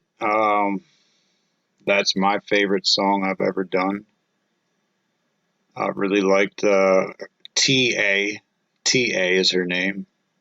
did the hook on that one. So it's like AA and TA. That's how I would write my name a lot, just 2 capital A's. And then there was times in the beginning when I spelled it double-A. And because I was like, they're not gonna know how to say it, you know. It's almost cheating just to have 2 capital A's. It's like other people had to come up with these names, and I'm like, bleh, there's me. And it'll be the first thing you look up because it's A. But fucking fly in here. Kanga's sleeping over in the other room, by the way. You're not going to hear Kanga meow today. So basically that was it, man. I quit rapping at that point. I had other shit to take care of and tend to. My personal life kind of took over. I had a lot on my plate. And it was one of those things where I completely fell apart and had to rebuild everything in my life, and had to learn to mature a little bit. I actually did. I got heavily back into drug addiction and stuff, and then I'm like, this is the worst thing to do when you're upset, because it's going to perpetuate the problem. Because when you get fucked up all the time, you tend to not deal with the problem, and so you think about it a lot and it stays with you. Whereas if you would have stayed sober, it would have hurt more, but you could have solved the problem a lot quicker. It's like a lot of weed smokers refuse to admit certain things. I think they're in denial or something. And like some people, you know what I mean? Like I smoke weed and shit like people do, and it doesn't really affect their life. But I can't deny the fact that I don't get as much shit done. And I don't deal with as much of my personal, emotional style problems when I'm smoking. I don't dream either. I quit. I go long periods of time without it just to make sure my head's on straight. And as soon as you stop smoking, you have crazy fucking dreams. They're awesome dreams, to be honest with you. But it's like every night. And it's like a very, very vivid dream. That happens to me anyways. And I actually like it. I like those dreams. I like dreams that's like you're in a video game. Shit, man. I used to try to do that astral projection shit. Keep a dream journal and everything. I was real into that for a while. And I did. I got to the point where a couple of times I became conscious in the dream and could control it.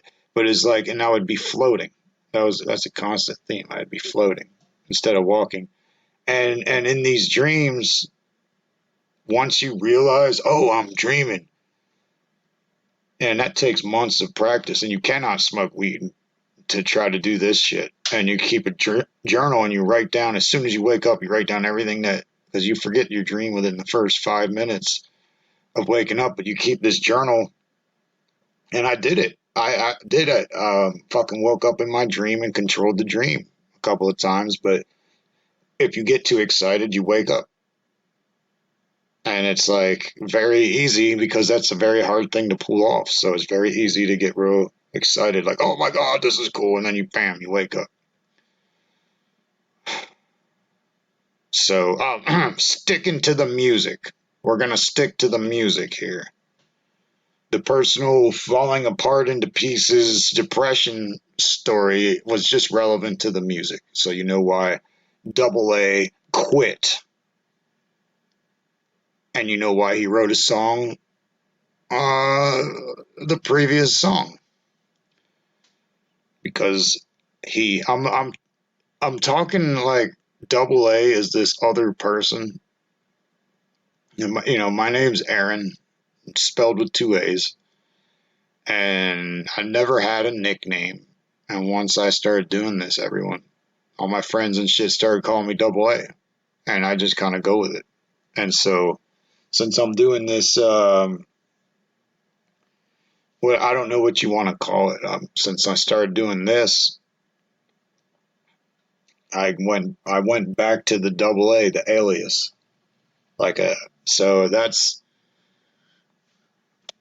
so here's what happened then.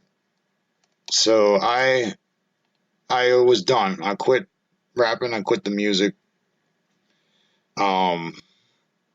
Did some other shit. Got my head on straight. And then I was back to going to the punk rock and hardcore shows and metal shows, a lot of local bands. I was getting into that shit again because that's my true love. And one of the issues I had with doing shows, because I did a ton of shows as Double A, like lots of shows, which was nice because that meant to me that it was successful. But when you're a rapper and you go to do shows, it's a lot different. It's a lot different scene than like your punk rock, hardcore, and metal shit. Because when you're doing the punk, hardcore, metal shit, the people are down to earth, nice, they're right on level with you. They just want you to grab their music, and they don't act like any kind of thing. When you go to a rap show, everyone that's performing is like the shit, the coolest person ever. Like they'll be like, I got laid 10 times today. You know how rappers are, and it was really irritating to be around those people, because they were all Mr. Cool. All of them were, most of them anyway, were like that. And it was like, man, it's fucking poetry put to a beat. It really doesn't make you cool. It's fucking poetry.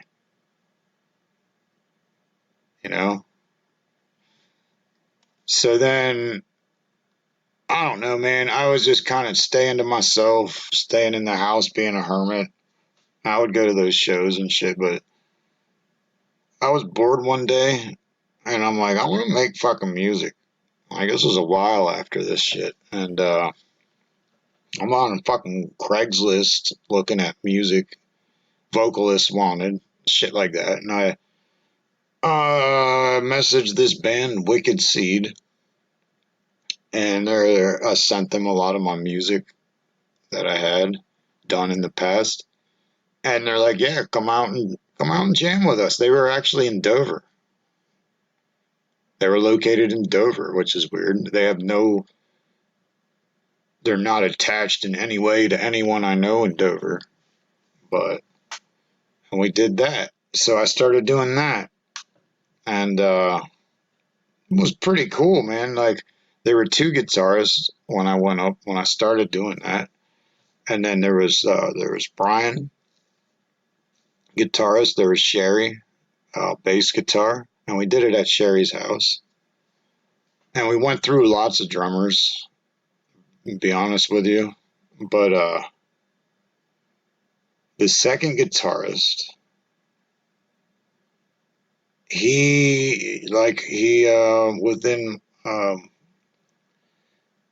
within a couple months of me practicing with them, and we had set up a show, by the way, at a local bar, nothing too exciting, but we set up our first show, and the guitarist overdosed and died, and that was Sherry's brother, the bass player's brother. And so the funeral was the exact date of our first show was supposed to be. And it was just Well, you can imagine it was just not good. Not good at all. And, well, the cool thing was he wanted certain music played at his funeral. So it was literally playing like Cannibal Corpse and Misfits and stuff at the funeral. So that was cool. And I know he would have wanted it to be cool. And so all that happened, and then we kept going with just the one guitarist, you know, because, you know, Sherry's like, well, we're gonna keep fucking doing this because that's what he would want. And I was like, yeah, all right, let's fucking go. Let's keep doing it. And so we moved past that, and then we kept going. And we had a number of drummers. They kind of came and went for whatever reason. And this was a totally different sounding band for me. It was like, these weren't metal heads. You know, these guys weren't, I mean, in the way that I was, they were, you know, yeah, you know, like Metallica fans and stuff like that. But they were, the sound of the music was more grunge. And there was some I'm going to say soft songs again, but there were some songs that were like, I had to sing. All the music I've done, I've never sang. You know, I've been vocal shit for all kinds of different types of shit. I never sang. And so this group gave me the opportunity to sing like some softer grunge songs, basically.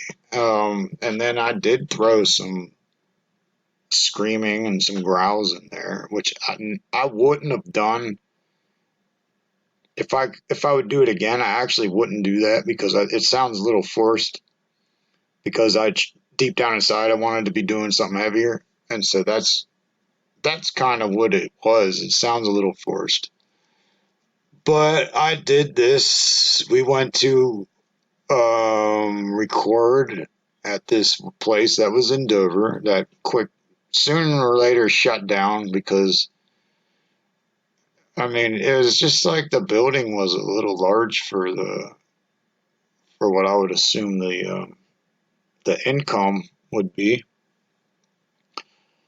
And so it was like that. But, you know, we did a number of shows. We had a great time. They had a lot of cool friends, by the way. We went to parties. A lot of cool people. I met this dude that would push like 1/4 pounds of mushrooms. And I met all kinds of different people. And their age group, they were a little older than me. And so I met a bunch of people that were a little older than me and partied with them. And it was cool. Like I said, I really like to interact with different types of people from different backgrounds. For me, it's a good experience because every time someone, like your own friends and shit, you all kind of like already think the same things and have like similar philosophies, or you at least understand each other already. But I like talking to people I don't quite understand and listening to what they have to say and how they think about things, you know, and it's pretty cool. So Wicked Seed, we did a full-length album, and I'm going to play a track off of that for you guys. So this is like a return. I returned to rock music, and you know, so here we go.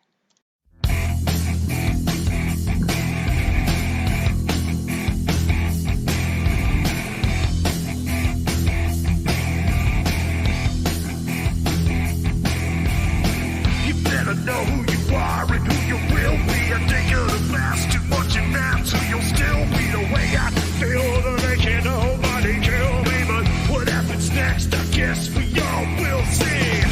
It's everything.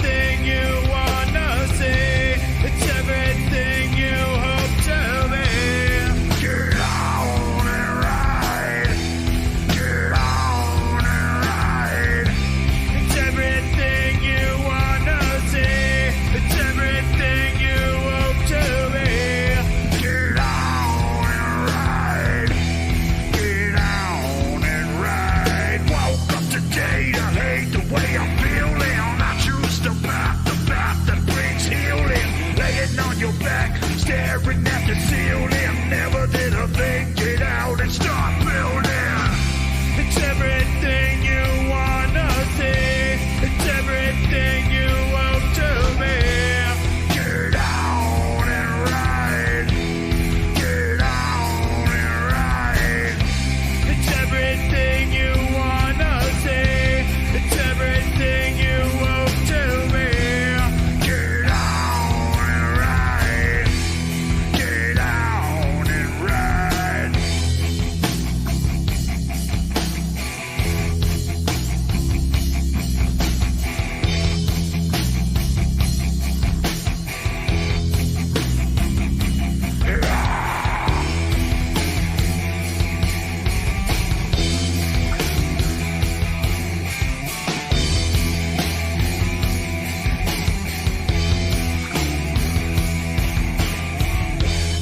I procrastinated in the past, only to end up dead last. All I had to do was try. All I had to do was ride. You better know who you are and who you will be. You think of the past too much and that too. You'll still be the way I feel. That they can nobody kill me. But what happens next, I guess we all will see. It's everything you wanna see. It's everything you owe to me. Get on and ride. Get on and ride. It's everything you wanna see. It's everything you owe to me. Get on and ride. Get on and ride.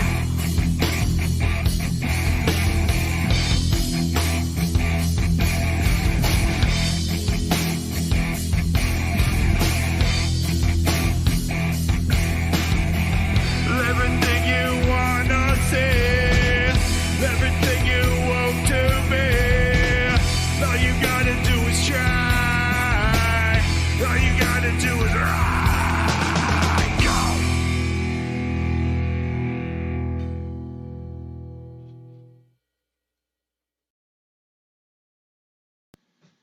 Yeah, so that song was Ride. Ride by Wicked Seed.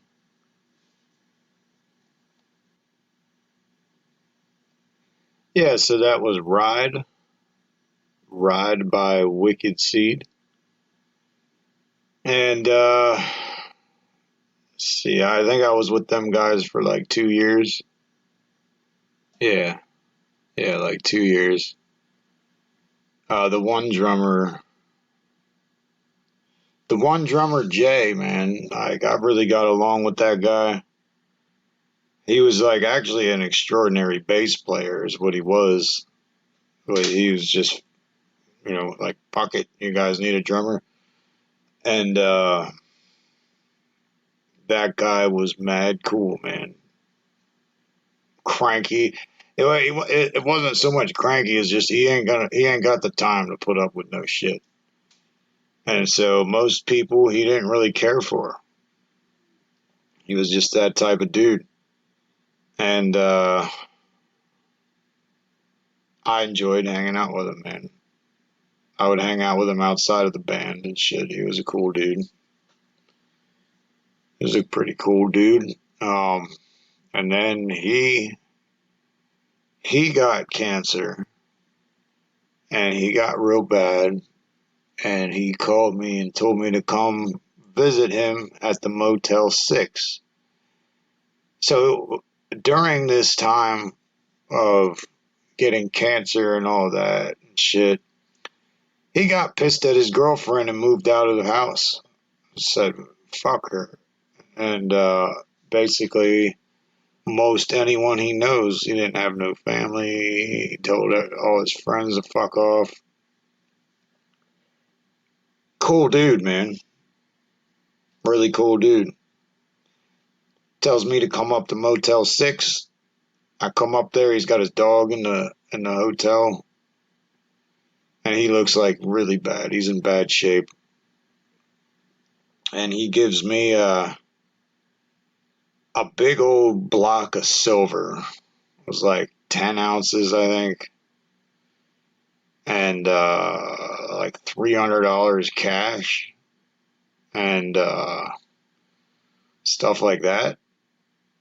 And I was like, oh shit, you know, it's that bad, you know.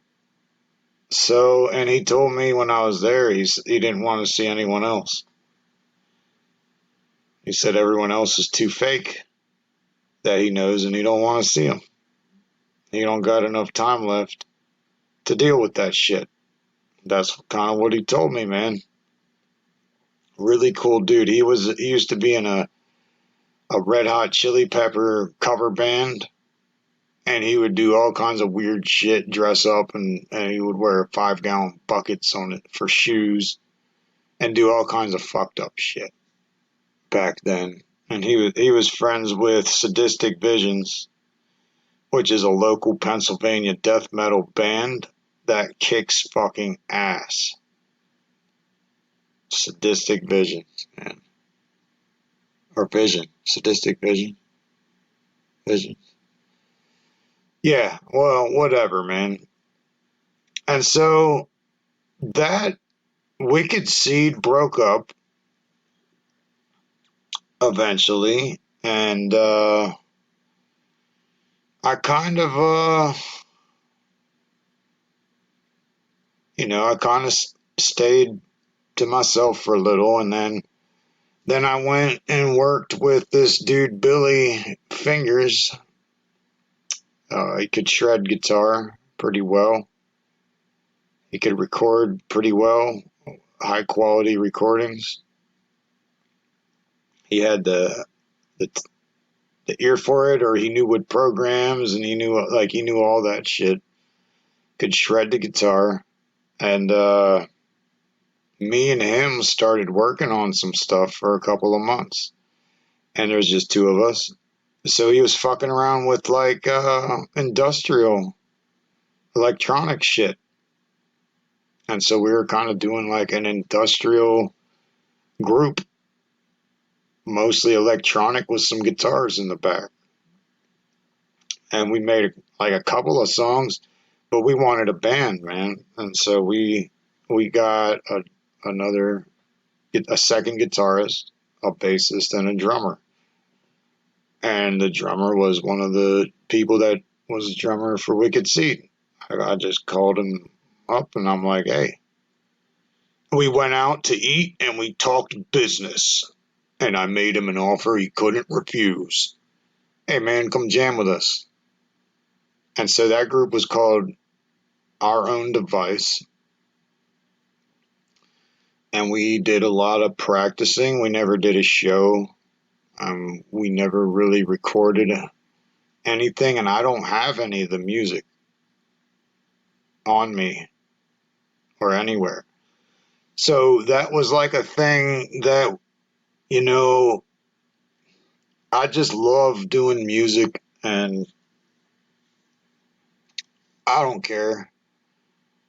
I like the experience, you know. I don't care what people say about it, or if it's up to someone else's standards or whatever the fuck. I like the creative part of it, the creation.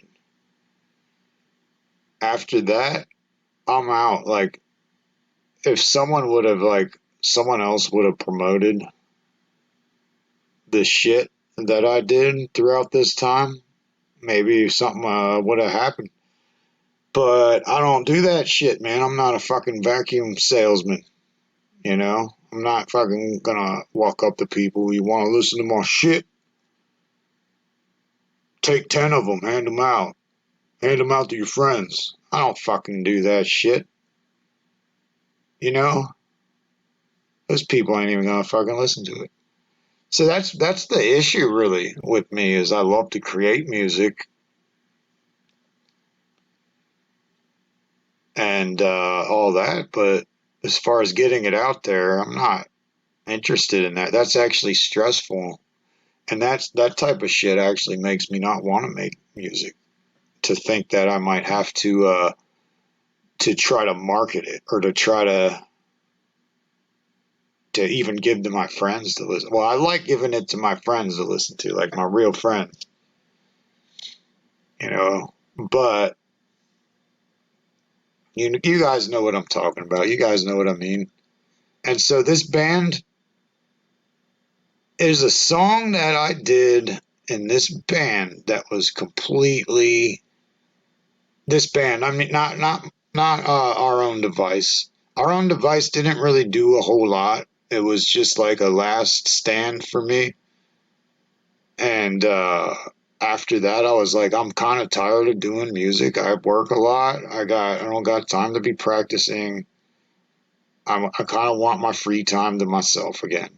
And so after Our Own Device, I was kind of had it at that point. Because I've been doing music off and on for a long time. None of it really became anything. Like the AA, the hip hop, that became something. You know, none of the rock bands really, or none of anything I did became anything. Like no one knows who the fuck I am. But I don't know. I guess Our Own Device, just kind of was like an idea, and we practiced a lot. We did make a good number of songs, but they weren't really fully developed. And we never recorded. We never did anything. We kind of just broke up. I don't think everyone's heart was in it type deal. But going back to Wicked Seed, there's a song they insisted, because when they were playing the music, I'm like, guys, I don't sing. Like, I would have to sing if I would go do something with that music. And they kept sneaking that in. We'd be practicing. They'd just start fiddling with the guitars and playing that tune. And it kept coming up. And eventually I was like, you know what? Fuck it. This will be a challenge for me. I've never done something like this kind of music. So I gave it a shot and I sung. It's like shit. I'm gonna play it for you guys. Just because it's so different than anything else I've done. Now we had done better versions of it, because this is kind of a shoddy recording. But I just kind of want you guys to see the diversity of sounds. I wanted me to see the diversity of sounds I could produce. So here it is, you know, this song's called Home.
And guys, that is pretty much my musical career. And it wasn't one episode. It took 2 episodes. And I realized that was going to happen. Because the double A thing had a lot to it. And I could have gone on for a lot more. There's a lot of fucking war stories from the double A shit. And there's a lot of songs. So I could have hit up a whole bunch of I could have played a whole shit ton of songs for that stuff. But I figured I'd pick some of the better ones and just calm it down. You guys want to hear the songs? You know, I can send them to you. I don't know how you're going to fucking reach me. But that's it, man. I went through my complete works, my whole folder of music. I played little bits here and there. VH1 Behind the Music with double A. Concluded, man. I've always wanted to do this, like a chronicling of the shit I've done. So yeah, I've strung like a whole bunch of like some of my preferred verses from my double A shit. I kind of chopped a bunch of them up so you could hear some of the real good verses, and all that. So I'm going to play that. And then after that, I'm going to end with a song called All Right. Me and my homie Jim Pressel did, and I think that's a good way to end the program. So right now I'm going to play a bunch of chopped up verses and then end with that song Around. Hey yo, we the swordsmen, trained to behead the beast. May the leaders of our world not rest in peace. Tear flesh from meat, effortlessly leave bodies of the Illuminati dead in the streets. Double A be the rawest, this side of the earth. Burning Bibles in church, bury rivals in dirt. Bitch, 5-0's getting murked, the worst. Curse the turf you learn, berserk and burst in words like a 12 gauge. The media sells hate, I'll see ya in Hell's Gate. I'm an encyclopedia, read me your fail-safe. You don't believe me, I'll leave you screaming, repeatedly bleeding, seemingly dreaming, but post-shock pain increasingly creeping. Swords drawn, we all about the strife with the force of God. You all about the hype, man, we're more than y'all, more hardcore than y'all. We ain't letting you get your foot in the door is all. Double A truly out of his mind, south of the line. My power's divine, and you're a coward that dies. My brain is like that of a notebook of poetry. I honor any cats that are down to throw it. We the swordsmen, trained to behead the beast. May the leaders of our world not rest in peace. Tear flesh from meat, effortlessly leave bodies of the Illuminati dead in the streets. Deeply seedy weed is cheap, it needs to be green and please shoot your alcohol discreetly. No traces of fear, so many cases of beer dictating a cheer in the room to be elevating no fear. So sing along if you can, but there ain't no chorus. And I just unripped your tongue out with a pair of forceps. Skin poppers, deleted souls be the special forces. Double A ain't full of horse shit, serrated blade stuck in your forehead. Bitch, what the fuck? Ha! I can feel a slut's guts when I make a pelvic thrust, cause my nuts to bust. But enough's enough and nobody I trust. I'll make it bleed to death for multiple knife cuts, cause life sucks. Michael Bay, he doesn't like us. Remaking us in a kill production will get you sliced up. Give me back my $9. Wes Craven says your wife's a tight fuck. You wanna kill me? I lust for the guts of a slut and the blood of the rough that I drip in the cups to hit up the punch. Get it spiked up. Cop the powder, cook it up, getting piped up. Fuck around if you stupid enough, let them light up.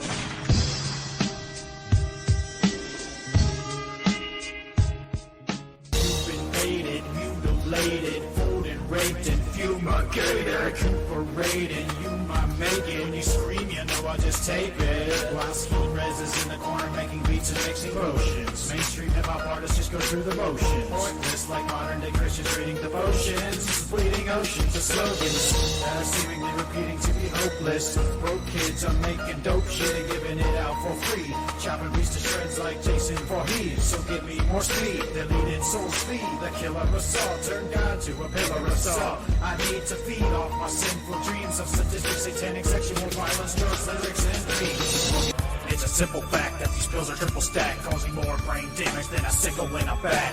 1, 2, Freddy's eating brain stew. Damn straight the veins you spit mud from will stain you. I drank 3 bottles of Robitussin and Trip, cause I'm in love with the sick and busting on all your shit. I forgot my Depakote, so I'm going into seizures. Convulsing cut your throat, now you're falling off the bleachers. I'm sacrificing preachers, girls sporting my t-shirt. We both kick back and watch City Kill's latest feature. Indie gore horror shit, deleted souls are all for it. Grab Ski Rez a picture of beer and start to pour it. Eat my fucking porridge and I'll put your corpse in storage. Why not like deleted souls, but you can't fucking ignore it.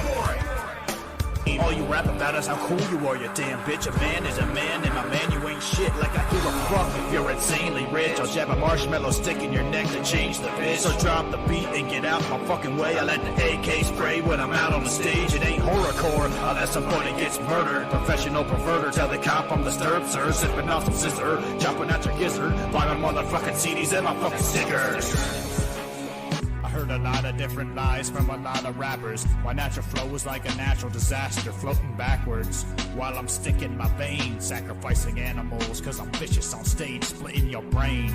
Your whole clique get the same. In my Civic I rip it a minute whenever I get in it. You dig it, it's cryptic, I live it, critical, criminal bitches. Spitting the ridges, strictly the sickest. I try to leave your ligaments split with minimal stitches, bitches. I ain't a pussy or a rookie, go and fuck yourself. Gangsta wannabe, sitting on a record shelf. Check yourself, I kick raps like electric kettle. Centric as hell, AVP deleted souls and stories I tell. My words come like a limbo to the bottom, but you're not looking. That's what I'm taking you out. You ain't thinking about road, I'm being like cause I said so I can't let go, bitch. Where the fuck is your neck go? Psychedelic got the shock, I'm not getting paid. Got a cock like a cinder block, I'm shocked and amazed. Don't put stock in your ways, cause it crushes and shit. You're unaware of the wear and tear you got from this maze. I'm over charismatic, Indiana treatment to the static. It's intense, I need a head to see you fucking faggot or what have it. I don't care. You really wanna test me, I'll rip your fucking head off. I don't care. There is this, you don't know who you're fucking with. Suck a dick, you're more gay than when puppy spits. Lovely tits, too bad you don't find a brain. I only come out in the night cause it's too bright in the day. Operate and give a C-section, cause when you bleed I get an erection. I got no direction, I'll hang you from the ceiling with your own intestines.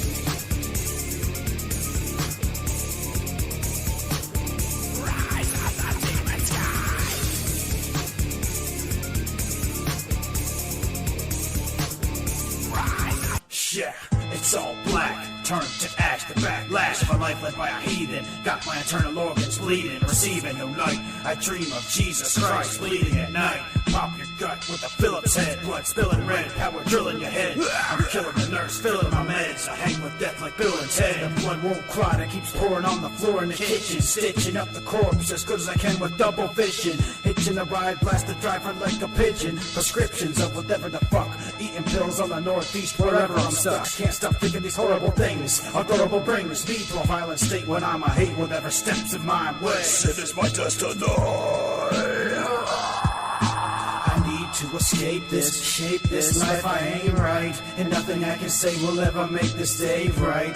Banished like Sam Hain, famished insane. It's a tight snare, understand this pain. It's a nightmare in a damaged brain. I'm a son of a bitch who run with the click, who run in the shit, bumping the split. Yo, who fucking with this? Yeah, I'm back on my grind with these habits of mine, never lacking a rhyme with a passion to climb. Classics defined in the back of my mind, I'm attacking the blind, happy to find some truth in this madness of mine. Packing the facts in the crack in the back of the path I was traveling, the fact is I'm fine.